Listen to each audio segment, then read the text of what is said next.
Hi friends, कैसे हैं आप लोग। जैसा कि हम लोग निर्देशांक ज्यामिति में चल रहे हैं और निर्देशांक ज्यामिति के 5 भाग को हम लोग अपलोड कर चुके हैं। आज हम लोग निर्देशांक ज्यामिति के अगले भाग में चलते हैं और हम लोग स्टार्ट लेते हैं इसके लास्ट चैप्टर जो है 7.3 उसके एग्जाम्पल से। और इसमें एक ही फॉर्मूला का यूज होने वाला और उस फॉर्मूला का नाम है त्रिभुज का क्षेत्रफल। तो सबसे पहले हम देख लेते हैं कि त्रिभुज का क्षेत्रफल का सूत्र क्या होता है। उसके बाद इसके एग्जाम्पल पे चलेंगे और उसके बाद हम लोग इसके एक्सरसाइज पे चलेंगे। कहीं भी समझने में दिक्कत हो कमेंट करके जरूर पूछ लेना है। तो देखते हैं त्रिभुज के क्षेत्रफल में। त्रिभुज के क्षेत्रफल को समझने से पहले हम इसके निर्देशांक को समझ लेते हैं। हालांकि पहले इसका कोई जरूरत था नहीं, इसलिए हम बताए नहीं थे। अब यहाँ पे इसको समझ लेना, हो सकता है त्रिभुज यहाँ पे बनना शुरू हो जाए और इससे जो है सबसे ज्यादा ऑब्जेक्टिव भी पूछा जाता है। और ऐसे इसको हम थंबनेल में भी डाले हुए हैं, यहाँ से भी हम लोग देख सकते हैं। ये है एक्स पॉजिटिव, ये है बाई पॉजिटिव, ये है एक्स निगेटिव और ये है बाई निगेटिव। जैसा कि हम पहले भी बता चुके हैं कि किसी भी निर्देशांक जो बिंदु होता है उसमें सबसे पहले एक्स को लिखा जाता है, एक्स के वैल्यू को लिखा जाता है और उसके बाद बाई के वैल्यू को लिखा जाता है। तो ये जो प्रथम चतुर्थांश है और ये द्वितीय चतुर्थांश है, ये तृतीय चतुर्थांश है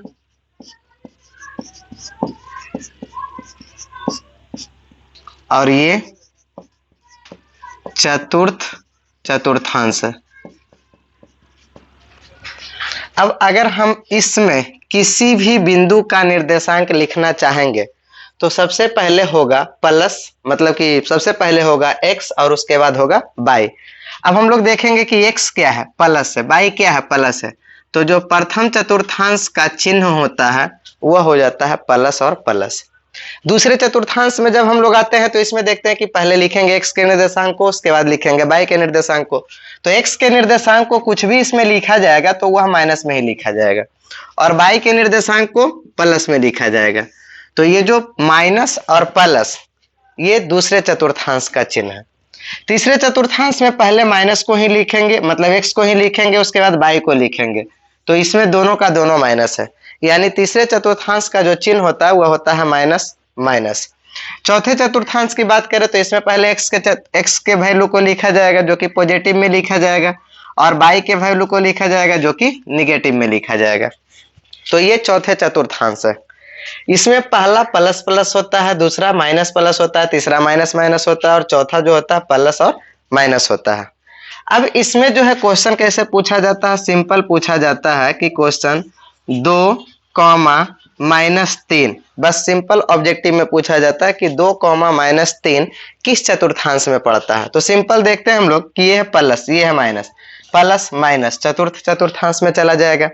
तो इस तरह से इससे ऑब्जेक्टिव पूछा जाता है। भुज और कोटि को हम पहले ही बता चुके हैं।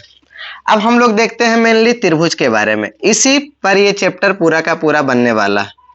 मान लेते हैं इस शीर्ष है A, B और C।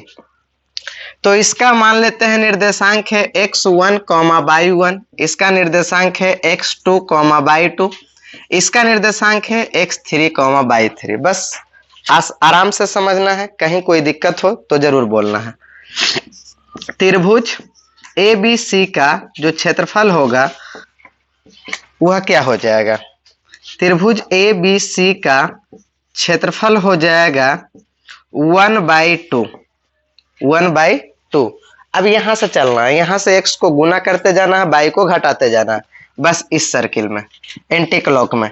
तो x1 को लेंगे इनटू, अब यहां से ले लिए तो इतना माइनस इतना, यानी by2 माइनस हो जाएगा by3।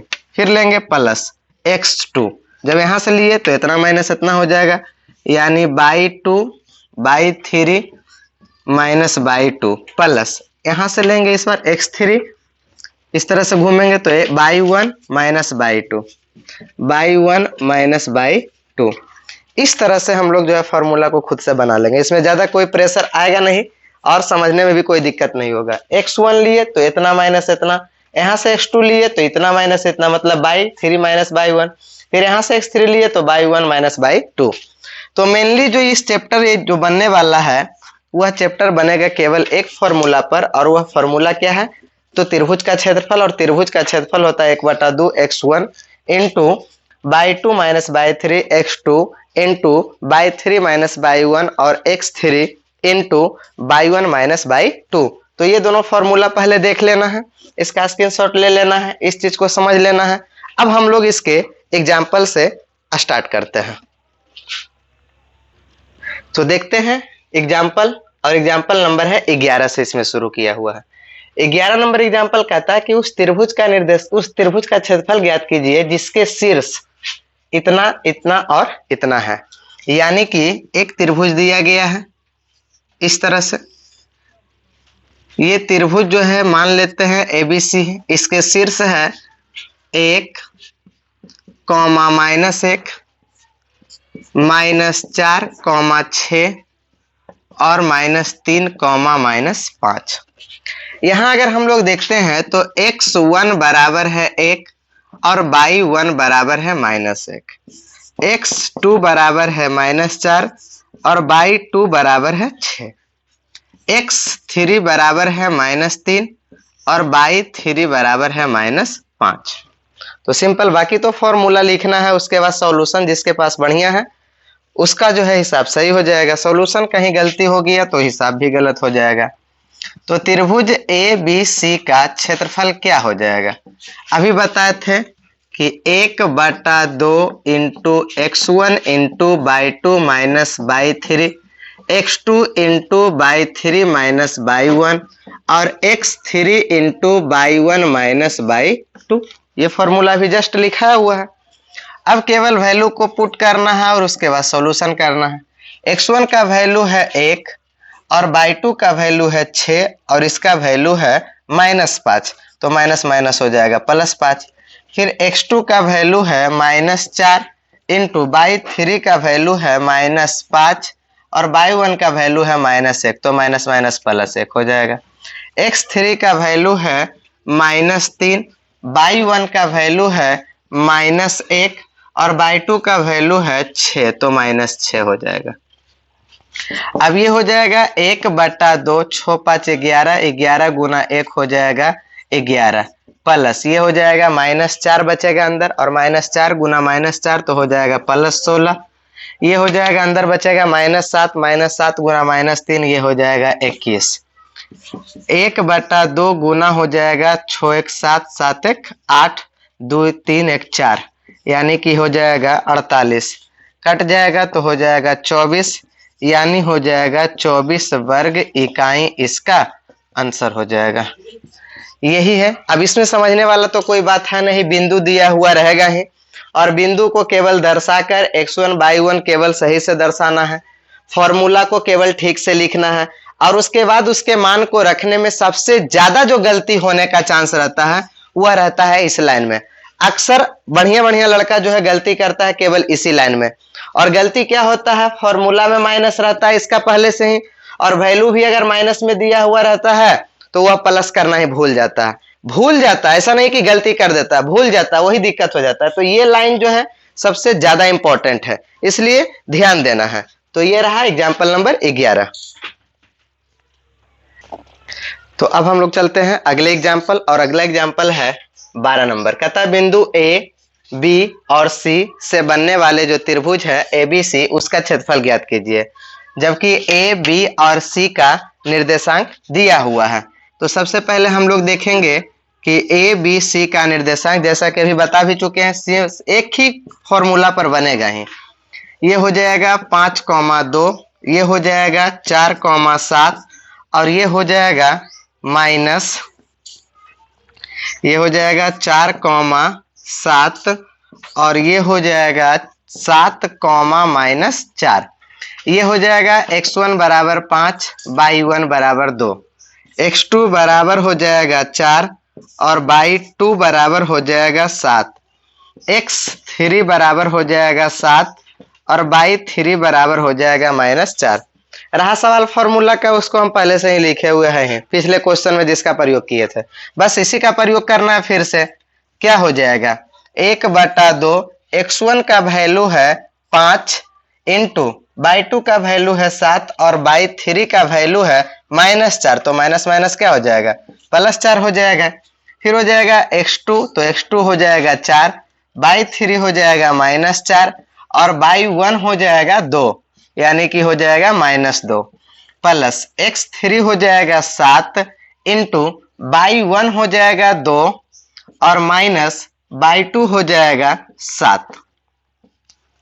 अब ये हो जाएगा 1/2, ये हो जाएगा 7 4 11, 11 5 हो जाएगा 55, ये हो जाएगा 4 2 6 और 6 चौका हो जाएगा -6 होगा और -6 गुना 4 हो जाएगा -24। फिर हो जाएगा ये भी माइनस ही हो जाएगा क्योंकि 2 - 7 हो जाएगा -5 और -5 गुना 7 हो जाएगा 35, तो -35 हो गया। 1/2 ये हो गया 55 माइनस हो गया 5 4 9 और 3 2 5, यानी ये घटेगा तो हो जाएगा 4, यानी 1/2 गुना -4, ये कट जाएगा तो हो जाएगा -2 वर्ग इकाई।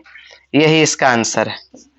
तो इसमें ज्यादा कोई हार्ड चीज है नहीं, जिसके पास ये लाइन सही हो जाएगा और ये लाइन सही हो जाएगा उससे ये हिसाब बिल्कुल सही हो जाएगा। ओवर कॉन्फिडेंस करने वाला स्टूडेंट ही इसको खासकर गलती करता है। तो देखते हैं अगले एग्जाम्पल को।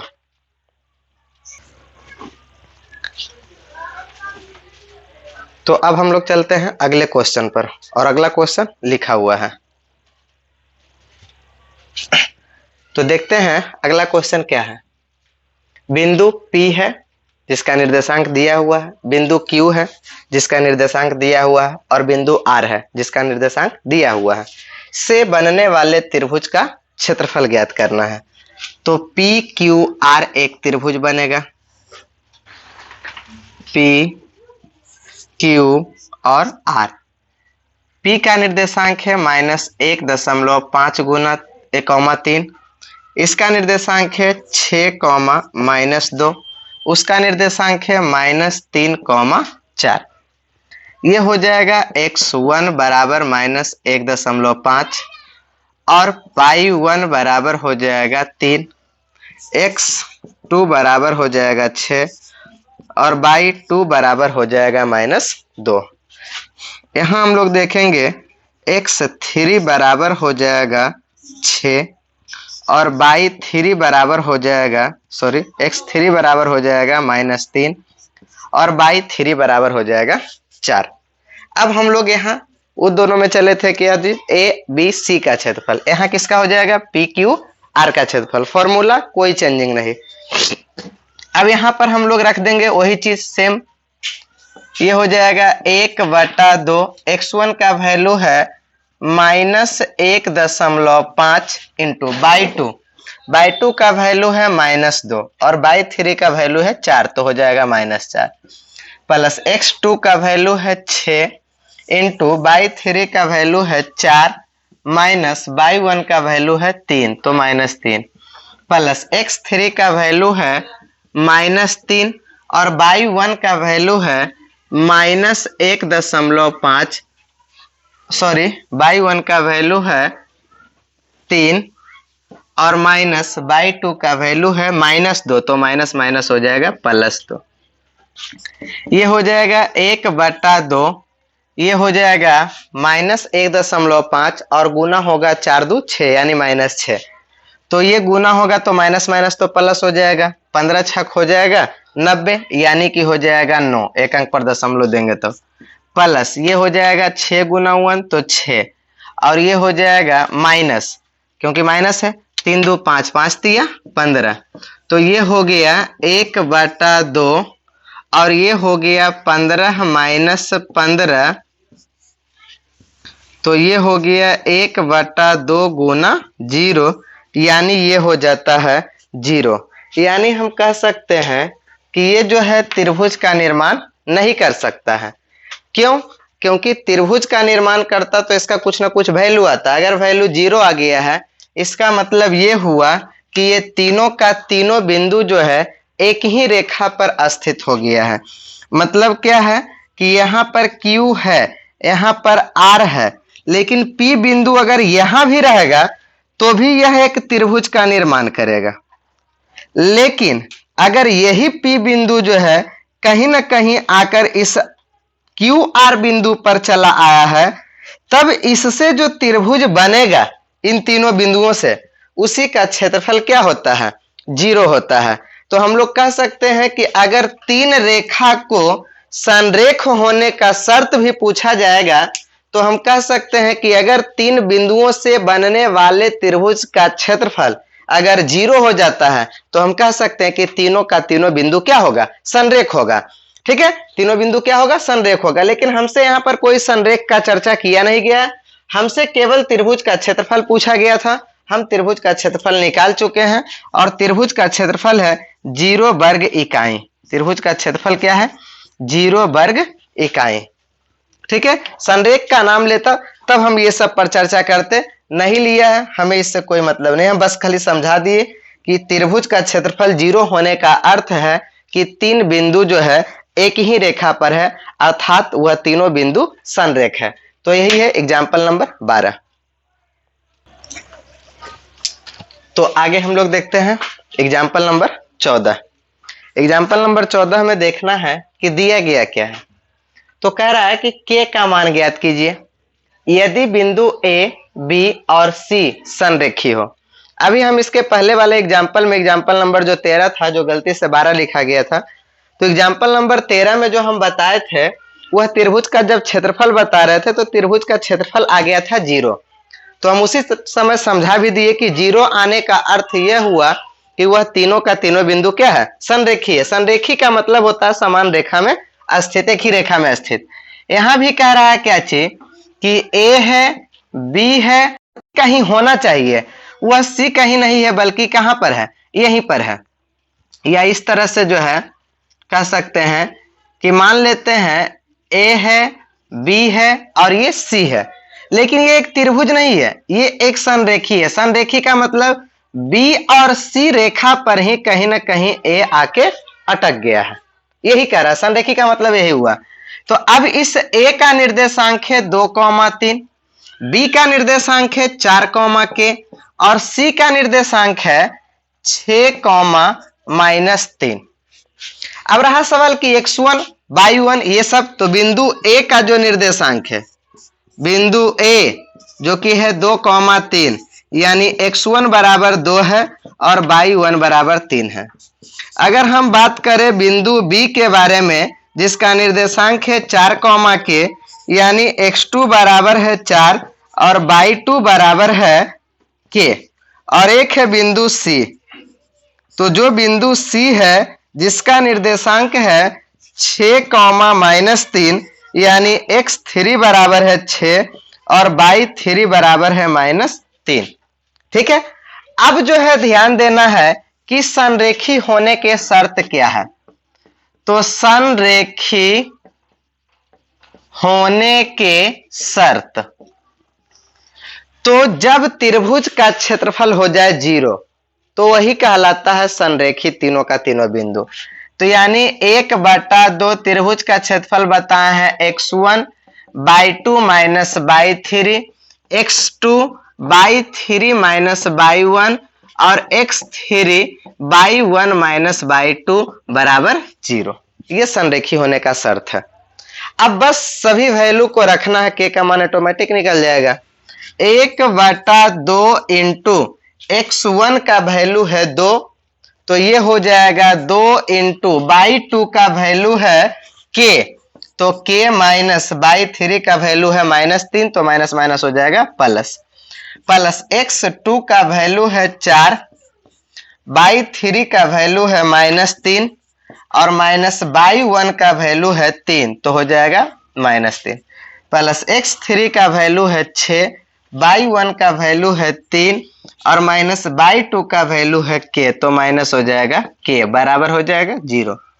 इसको क्रॉस मल्टीप्लिकेशन करके यहाँ पर 0 भी कर सकते हैं, तो ये हो जाएगा 2k, ये रहने देते हैं अभी, 1/2 इंटू ये हो जाएगा 2k प्लस हो जाएगा 6, ये हो जाएगा 6 तीन तीन छो तो हो जाएगा माइनस छो चौका 24। ये हो जाएगा प्लस छोतिया 18 माइनस हो जाएगा 6 के बराबर हो जाएगा 0। 1/2 ये हो जाएगा 2 के, और 2 के में घटेगा 6 के तो बचेगा -4 के, और ये हो जाएगा 18 छो 24। 24 हो जाएगा प्लस में भी और 24 हो जाएगा माइनस में भी, इसलिए हो जाएगा खत्म 0। तो बचेगा 1/2 इंटू -4 के बराबर हो जाएगा 0, यानी क्रॉस मल्टीप्लिकेशन करेंगे तो ये हो जाएगा -4 के बराबर 0। इसलिए अगर यहाँ से हम लोग के का वैल्यू भी निकाल लेंगे तो हो जाएगा 0/-4, और 0 समथिंग क्या होता है 0, यानी के का वैल्यू हो जाएगा 0। आराम से निकल गया। कैलकुलेशन सही रहेगा निकल जाएगा, कैलकुलेशन में दिक्कत होगा तो दिक्कत हो जाएगा। सेम वही क्वेश्चन है, केवल संरेखी होने के शर्त में बराबर क्या आ जाता है 0। क्यों आता है? क्योंकि अगर एक ही लाइन पर है तो यह त्रिभुज का निर्माण नहीं कर पाता और त्रिभुज का क्षेत्रफल 0 हो जाता है। तो अब चलते हैं अगले क्वेश्चन, और अगला क्वेश्चन लिखा हुआ है तो देखना है अगला क्वेश्चन क्या कह रहा है। कह रहा है कि यदि बिंदु ए, बी, सी और डी जिसका निर्देशांक भी दिया हुआ है एक चतुर्भुज ABCD के शीर्ष हैं, तो इस चतुर्भुज का क्षेत्रफल ज्ञात कीजिए। अब यहाँ पे हम चतुर्भुज का तो क्षेत्रफल बताया नहीं है, लेकिन त्रिभुज तो बन सकता है चतुर्भुज से। तो कह रहा है कि एक चतुर्भुज है इस तरह से, और इसका शीर्ष जो है A, B, C और D। A का निर्देशांक है -5, 7, B का निर्देशांक है -4, -5, C का निर्देशांक है -1, -6 और D का निर्देशांक है 4, 5। इसका क्षेत्रफल पूछा गया, तो हम इसको क्या करते हैं, दो त्रिभुज में बांट देते हैं इस तरह से। अब हो गया ये दो त्रिभुज, अलग अलग त्रिभुज। एक त्रिभुज ये है,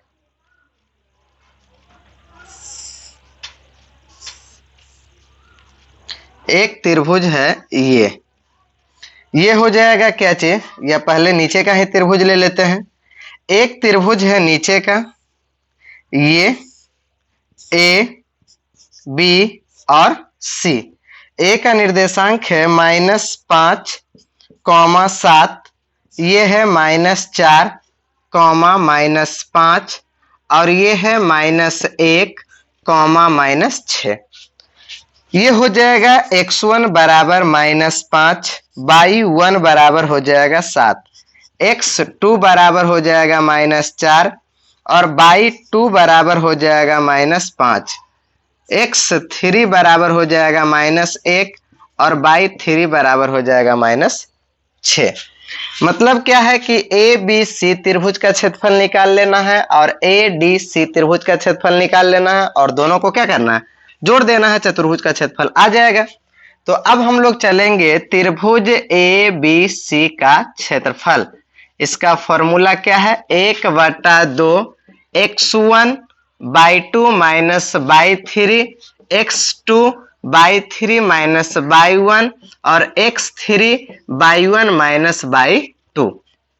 यहां हम लोग देखेंगे 1/2 हो जाएगा 2, x1 का वैल्यू यहाँ पे लिखा हुआ है -5 इंटू y2 का वैल्यू है -5 और y3 का वैल्यू है -6, तो माइनस प्लस 6 हो जाएगा। ये हो जाएगा x2 का वैल्यू -4 और y3 का वैल्यू है -6 और y1 का वैल्यू है 7, तो हो जाएगा -7। x3 का वैल्यू है -1 और इंटू y1 का वैल्यू है 7 और माइनस y2 का वैल्यू है -5, तो माइनस प्लस 5 हो जाएगा। ये हो जाएगा 1/2, ये हो जाएगा घट के 1 गुना -5 तो -5, यहाँ हो जाएगा प्लस ही -4 और 7 छो 13, तो 13 चौका हो गया 52 और ये हो जाएगा माइनस में 7 5 12, 12 इकाई 12। ये हो जाएगा 1/2, 12 5 17, 17 घटा देना है किसमें, 52 में, तो ये हो जाएगा इंटू 17 घटेगा 52 माइनस 17, ये हो जाएगा 1/2 इंटू 12 में से गया 7 तो बचेगा 5 और ये बचेगा 3, यानी हो जाएगा 35/2 वर्ग इकाई। ये सिर्फ निकला है किसका? इस त्रिभुज का। अब हम लोगों को निकालना है किस त्रिभुज का? तो ये जो त्रिभुज है इस त्रिभुज का निकालना है। इसमें क्या है? ए, सी और डी। ए का निर्देशांक हमको पता है -5, 7, यानी x1 बराबर -5 और y1 बराबर दिया गया है कितना? 7। सी का वैल्यू है -1, -6, यानी x2 बराबर है -1 और y2 बराबर है -6। डी जो है वह दिया गया है कितना? 4, 5, यानी कि x3 बराबर है 4 और y3 बराबर है 5। अब इससे निकाल लेंगे एक त्रिभुज का क्षेत्रफल और दोनों को क्या कर देंगे? ऐड कर देंगे। तो चलेंगे त्रिभुज ACD के क्षेत्रफल में। त्रिभुज ACD का क्षेत्रफल बराबर फॉर्मूला वही सेम फॉर्मूला तो हम पहले ही बता चुके हैं कि एक ही फॉर्मूला का यूज होगा। x1/2 minus y3 plus x2/3 minus y1 और x3/1 माइनस y2, ये हो जाएगा। अब हम लोगों को केवल वैल्यू को रख देना है। 1/2 x1 का वैल्यू कितना है? -5। y2 का वैल्यू कितना है? -6 और y3 का वैल्यू कितना है? तो 5, तो -5 हो जाएगा। प्लस x2 का वैल्यू कितना है? -1। y3 का वैल्यू कितना है? तो y3 का वैल्यू है 5 माइनस y1 का वैल्यू कितना है? 7 प्लस x3 का वैल्यू है 4 और y1 का वैल्यू है 7 और y2 का वैल्यू है -6, तो माइनस माइनस प्लस 6 हो जाएगा। अब ये हो जाएगा 1/2, ये हो जाएगा 6, 5, 11, 11 5 55 हो जाएगा, माइनस माइनस प्लस। यहाँ हो जाएगा, यहाँ भी माइनस, अंदर भी बचेगा -2, तो -2 गुना -1 तो हो जाएगा 2। ये हो जाएगा 7 और 6 13, 13 चौका 52, तो ये हो जाएगा 1/2, 2 2 4 और 5 4 9 और ये हो जाएगा 5 5 10, 10 2 12, यानी 129/2 वर्ग इकाई। अब हमको क्या करना है? ये दोनों त्रिभुज के क्षेत्रफल को जब ऐड करेंगे तो चतुर्भुज ABCD का क्षेत्रफल आ जाएगा। तो अब लिखेंगे कि चतुर्भुज ABCD का क्षेत्रफल बराबर हो जाएगा त्रिभुज ABC का क्षेत्रफल और प्लस हो जाएगा त्रिभुज ACD का क्षेत्रफल। ACD का क्षेत्रफल, त्रिभुज ABC का क्षेत्रफल आया है 35/2 और इसका आया है 129/2। ये हो जाएगा 2, 35 प्लस 129, ये हो जाएगा 9, 5 14, 3 2 5 1 6 और ये हो जाएगा 1 बटा हो जाएगा 2, 8 दूनी 16, यानी कि ये हो जाएगा 8 और 2 82 वर्ग इकाई। यही हो जाएगा चतुर्भुज का क्षेत्रफल। अगर कहीं कोई दिक्कत है तो कमेंट जरूर करना है और उम्मीद करते हैं दिक्कत होगा ही नहीं। तो यही आंसर रहेगा इसका और ध्यान से देख लेना है। यहाँ पे थोड़ा सा देख लेना है, थोड़ा सा मिस्टेक हो गया। 5 5 10 10 अति 2 2 4 5 4 9 और 5 5 10 109 ही होगा। यहाँ पे थोड़ा सा मिस्टेक है, 109 हो जाएगा ये वाला, बाकी तो ठीक है। 9 5 14 और ये हो जाएगा 10 3 13 1 14, ये हो जाएगा 7 दूनी 14 82। यहाँ पे थोड़ा सा छूट गया था, मिस्टेक हो गया था। तो आंसर यही हो जाएगा। इसमें अगर कहीं कोई दिक्कत है तो जरूर कमेंट करना है, ठीक है। और अब हम लोग जो है चलेंगे नेक्स्ट जो होता है, नेक्स्ट जो है हम लोग चलेंगे एक्सरसाइज पर, और एक्सरसाइज में हम लोग देखेंगे कि किस तरह से हिसाब बनेगा। लेकिन उससे पहले हम एग्जाम्पल को इसलिए बताते हैं ताकि तुम एक्सरसाइज को पहले खुद से बना सको। तो हम लोग मिलेंगे अगले वीडियो में, तब तक एक दिन का गैप मिलेगा। इसको बनाने के बाद एक्सरसाइज 7.3 को खुद से बनाना है। नहीं बनेगा तो फिर तो हम अगले वीडियो में टोटल क्वेश्चन को बनाएंगे ही, लेकिन फिर भी एक दिन का हम टाइम देते हैं। इसको बनाने के बाद खुद से पहले एक्सरसाइज को क्या करना है, बनाना है। तो मिलते हैं अगले वीडियो में।